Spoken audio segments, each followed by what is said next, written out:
അത് നിങ്ങൾ പറയണ്ട. അല്ലല്ല, റിപ്പോർട്ടറിന് മറുപടി പറയില്ല എന്ന് വ്യക്തമായി കഴിഞ്ഞു.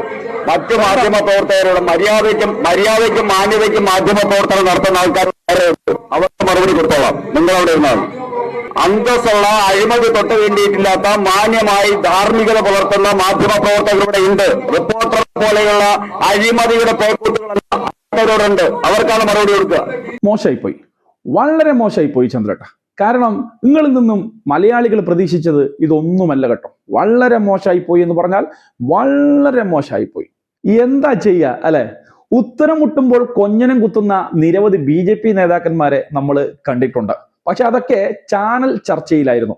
ഇത് ആദ്യമായിട്ടാണ് കേരളത്തിലെ പത്രക്കാരുടെ മുന്നിൽ നിന്നും പബ്ലിക്കായി ലൈവായി പോയിക്കൊണ്ടിരിക്കുന്ന ഒരു വാർത്താ സമ്മേളനത്തിൽ നിന്നും, അതും കേരളത്തിലെ ഉത്തരവാദിത്തപ്പെട്ട ഒരു പാർട്ടിയുടെ സംസ്ഥാന അധ്യക്ഷൻ ഇങ്ങനെ കണ്ടം വഴി ഓടുന്നത്. ഇതിനെക്കാളും ഭേദം യഥാർത്ഥത്തിൽ ഉള്ളി സുരേന്ദ്രനായിരുന്നു എന്ന് പറയാതെ വയ്യ. കാരണം ഉള്ളി സുരേന്ദ്രൻ കക്കാൻ അറിയുമെങ്കിൽ നിൽക്കാനും അറിയുന്ന ഒരു രാഷ്ട്രീയക്കാരനായിരുന്നു. അതുകൊണ്ട് തന്നെ പുള്ളിക്കാരൻ ഏറ്റവും അവസാനത്തെ മഞ്ചേശ്വരത്തെ കുഴല് കോഴ അടക്കമുള്ള വിവാദങ്ങൾ ഇങ്ങനെ അമ്പാടെ വിഴുങ്ങാൻ വന്നപ്പോഴും നമ്മുടെ കിലുക്കത്തിലെ ഇന്നസെന്റിന്റെ കിട്ടുണ്ണിയേട്ടനെ പോലെ ഒരു കുലുക്കവുമില്ലാതെ നിന്ന ഒരു മനുഷ്യനായിരുന്നു സുരേന്ദ്രേട്ടൻ. പക്ഷേ രാജീവേട്ട വളരെ മോശമായി പോയി നിങ്ങൾ കാണിച്ചത്. ഒരു തരത്തിലും ന്യായീകരിക്കാൻ പറ്റാത്ത കാര്യങ്ങളാണ് നിങ്ങൾ കാണിച്ചത്. കാരണം എന്താ അറിയോ? നിങ്ങളൊരു BJPയുടെ സംസ്ഥാന അധ്യക്ഷനാണ്. ഒന്നുമില്ലെങ്കിൽ നിങ്ങൾ കേന്ദ്രം ഭരിക്കുന്ന നരേന്ദ്രമോദിയുടെ സ്വന്തം ആളാണ്. നിങ്ങൾ എന്തിനാണ് ഇങ്ങനെ പേടിച്ചോടുന്നത്? കേരളത്തിലെ പത്രക്കാരുടെ ചോദ്യങ്ങൾക്ക് മുമ്പിൽ നിങ്ങളുടെ ആ വിരിമാറ്, അതായത് മോഡിജിയുടെ നെഞ്ചിന്റെ വലിപ്പം വരുന്ന ആ വിരിമാറ് ഇങ്ങനെ വിരിച്ചു കാട്ടി നിങ്ങൾ നേരിടണമായിരുന്നു, നിങ്ങൾ ഉത്തരം പറയണമായിരുന്നു. പക്ഷെ നിങ്ങൾ അങ്ങനെ ഓടിപ്പോയപ്പോ സംഭവം എല്ലാവർക്കും കാര്യം മനസ്സിലായി. സംഭവം നിങ്ങളുടെ കയ്യിൽ കറ പുരണ്ടിട്ടുണ്ട് എന്നുള്ളത്. അതിനേക്കാളൊക്കെ ഏറ്റവും മോശം എന്താണെന്നറിയുമോ? അതായത് തലയിരിക്കുമ്പോ വാലാടണ്ട എന്നൊരു ചൊല്ലുണ്ട്. നമ്മുടെ ടോർച്ച് സുരേഷിനെ സംബന്ധിച്ചിടത്തോളം ഇന്നലെ വലിയ ഒരു എന്താ പറയാ, ഒരു വിജയം നേടിയ ഒരു അവസ്ഥയിലായിരുന്നു നമ്മൾ ടോർച്ച് സുരേഷിന്റെ അവസ്ഥ. അതായത് നമ്മുടെ സുരേണ്ണൻ സംസ്ഥാന പ്രസിഡന്റ് ആയിരിക്കുന്ന സമയത്ത് ഇമാതിരി ഐറ്റങ്ങളെയൊന്നും അടുപ്പിക്കാറേ ഉണ്ടായിരുന്നില്ല. അതുകൊണ്ട് തന്നെ ടോർച്ച് സുരേഷിന് ഒരു ചാനൽ ചർച്ചയിൽ വരുന്ന ഒരു 5-6 മണ്ടത്തരങ്ങളും കോമഡികളും വർഗീയതയും പറയുക എന്നതിനപ്പുറം പാർട്ടിക്കുള്ളിൽ തന്നെ ഒരു സ്പേസും ഉണ്ടായിരുന്നില്ലെന്ന്. പക്ഷേ ഇതിപ്പോ നുമ്മന്റെ സ്വന്തം ജാതിക്കാരൻ വന്ന് കയറിയപ്പോ, അതായത് നമ്മുടെ ചന്ദ്രേട്ടൻ വന്ന് കയറിയപ്പോ, ചന്ദ്രേട്ടന്റെ ഇടവും വലവും അതാ നമ്മുടെ 2 അഴിമതിക്കാര്. ആരില്ലെന്ന് നമ്മുടെ ഒന്ന് ടോർച്ച് സുരേഷും അപ്പുറത്ത് നമ്മുടെ MT രമേശും. ഇന്നലെ ഈ നമ്മുടെ റിപ്പോർട്ടർ ചാനലിന്റെ മാധ്യമപ്രവർത്തകൻ ഒരു ചോദ്യം അങ്ങോട്ട് ചോദിച്ചതാണ്. അതായത് ഈ രാജീവ് ചന്ദ്രശേഖറുമായി ബന്ധപ്പെട്ട ഈ കുംഭകോണത്തെ കുറിച്ച്. പാവൻ ചന്ദ്രേട്ടന് മലയാളം അറിയില്ല എന്ന് നമുക്ക് പറയാൻ വേണ്ടി പറ്റില്ലല്ലോ. കാരണം ചന്ദ്രേട്ടൻ തന്നെയാണ് പറഞ്ഞത്, എനിക്ക് മലയാളം അറിയും, എനിക്ക് മുണ്ട് ഉടുക്കാനും അറിയും, വേണമെങ്കിൽ മടക്കി കുത്താനും അറിയുമെന്ന്. പക്ഷെ ചന്ദ്രേട്ട, നിങ്ങൾക്ക് മറ്റൊരു കാര്യം കൂടി മറന്നുപോയി. അതായത് നിങ്ങൾക്ക് കക്കാൻ മാത്രമേ അറിയുമായിരുന്നുള്ളൂ, പിടിച്ചു നിൽക്കാൻ അറിയില്ല എന്നുള്ള വസ്തുത നിങ്ങൾ മറന്നുപോയി. അതുകൊണ്ടാണ് ഇന്നലെ നിങ്ങൾക്ക് കേരള പൊതുസമൂഹത്തിന്റെ മുമ്പിൽ അപഹാസ്യനായി മടങ്ങി പോകേണ്ടി വന്നത്. അത് നിങ്ങൾ പറയണ്ട.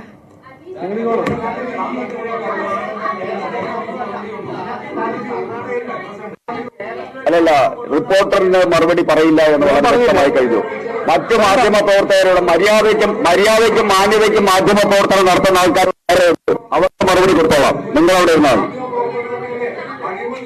അന്തസ്സുള്ള അഴിമതി തൊട്ട് വേണ്ടിയിട്ടില്ലാത്ത മാന്യമായി ധാർമ്മികത പുലർത്തുന്ന മാധ്യമ പ്രവർത്തകരുടെ ഉണ്ട്. റിപ്പോർട്ടർ പോലെയുള്ള അഴിമതിയുടെ പേക്കൂട്ടുകളുണ്ട്, അവർക്കാണ് മറുപടി കൊടുക്കുക.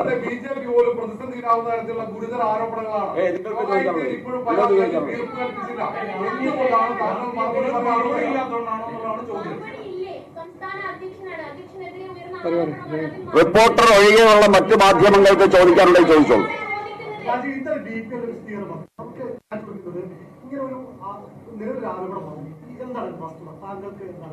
അതിപ്പോ അവര് പറഞ്ഞല്ലോ, ഇതിലൊരു വസ്തുത ഇല്ല. ഇതിലൊരു നമ്മൾക്ക് മനസ്സിലാക്കണ്ടേ, നമ്മൾ വിഡ്ഢികളാണെന്നല്ലോ. അങ്ങനെ ആരില്ലല്ലോ.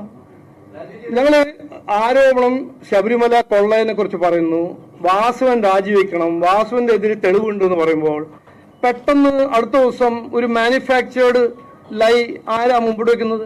ആരുടെ പേരിലാണ് മുമ്പോട്ട് വെക്കുന്നത്? ഞാൻ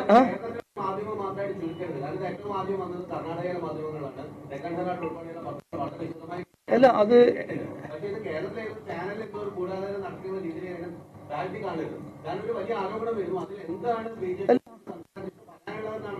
അല്ല ഞാൻ പറഞ്ഞു ഞാൻ ഇതിൽ സത്യമില്ല, ഇത് നുണയാണ്. അല്ല ഇത് സത്യമെല്ലാം നുണയാണെന്ന് ഞാൻ കൃത്യമായി പറഞ്ഞില്ലേ. എന്നെ ടാർഗറ്റ് ചെയ്യാൻ നോക്കരുത്, ഇത് അത് നടക്കില്ല, ഇതുവരെ നടന്നിട്ടില്ല. എന്നിട്ടാണോ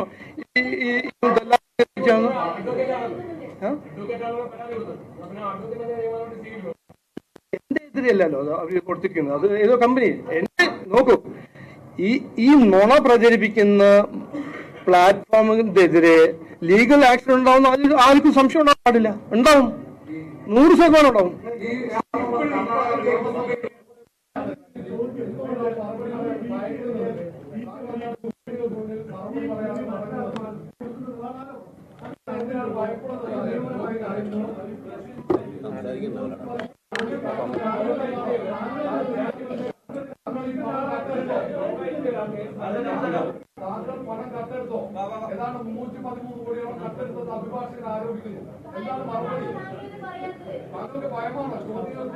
ടോർച്ച് സുരേഷ് എന്താണ് ഇന്നലെ ഉദ്ദേശിച്ചതെന്ന് അറിയില്ല. കാരണം ഒരു BJPയുടെ സംസ്ഥാന അധ്യക്ഷൻ വിളിച്ചു വരുത്തിയ, രാജ്യത്തെ തന്നെ പിടിച്ചു കുലുക്കിയ ഒരു കുംഭകോണവുമായി ബന്ധപ്പെട്ടുള്ള വലിയ ഗൗരവമേറിയ ഒരു ചർച്ചയായിരുന്നു.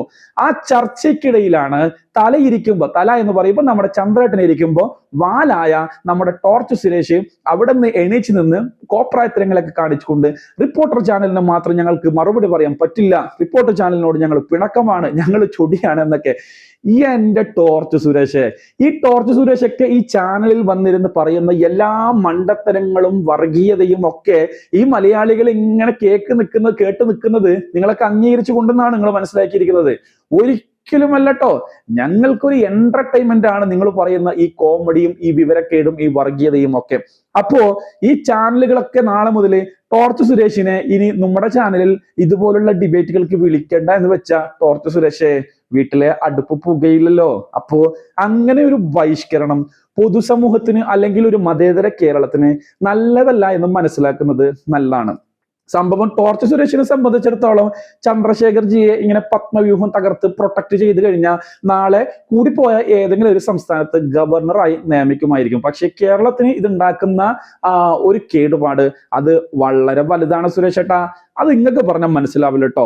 നിങ്ങൾ ഈ പറയുന്ന ഈ ഗ്രൂപ്പിസത്തിന്റെ ഭാഗമായിട്ട് സുരേട്ടനെ അങ്ങ് ഔട്ടാക്കുകയും ഈ പറയുന്ന ചന്ദ്രേട്ടനെ ഇങ്ങോട്ട് കൊണ്ടുവന്ന് നിങ്ങൾ പോളിഷ് ചെയ്തിട്ട് നിങ്ങൾ എന്ത് വേണമെങ്കിലും ചെയ്തോളൂ, നമ്മണ്ട് ഇവിടെ ഒരു പ്രൊട്ടക്ഷൻ തീർക്കാൻ വേണ്ടി ഞങ്ങൾ സംരക്ഷിച്ചോളാം എന്നൊക്കെ പറയുമ്പോൾ സുരേഷ് ഏട്ടാ വളരെ മോശമാണ്.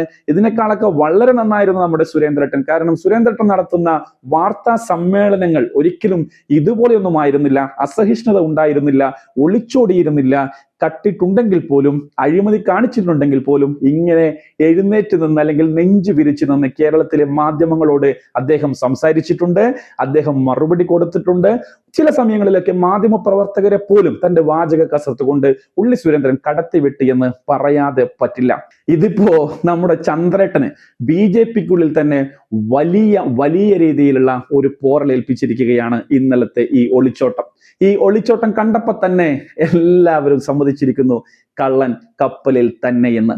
ഇനി അറിയേണ്ടത് ടോർച്ച് സുരേഷിന് ഇതിൽ എന്താണ് ലാഭം എന്നുള്ളത് മാത്രമാണ്. ഒരിക്കൽ കൂടി ടോർച്ച് സുരേഷിനോട്, സുരേഷ് ഏട്ടാ ഇത് കേരളമാണ്, ഇവിടെ മാധ്യമപ്രവർത്തകർക്ക്, ജനാധിപത്യത്തിന്റെ 4ാം തൂണായ മാധ്യമപ്രവർത്തകർക്ക് അവർക്കുള്ള അവകാശം വകവെച്ചു കൊടുക്കുന്ന ഒരു സംസ്ഥാനമാണ് എന്ന് നിങ്ങൾ മറന്നു പോകരുത്. അതുകൊണ്ടാണ് നിങ്ങളുടെ മലം TVയെ അടക്കം ഇന്നാട്ടിലെ ഇടത് വലത് നിഷ്പക്ഷ രാഷ്ട്രീയ പ്രവർത്തകരും രാഷ്ട്രീയ നേതാക്കന്മാരും ഒന്നും ഇതുവരെയും ബഹിഷ്കരണം നടത്താതെ മുന്നോട്ട് പോകുന്നത്. ബഹിഷ്കരണം ഒരു പരിഷ്കൃത സമൂഹത്തിന് നന്നല്ല എന്ന് മാത്രമാണ് പറയാനുള്ളത്.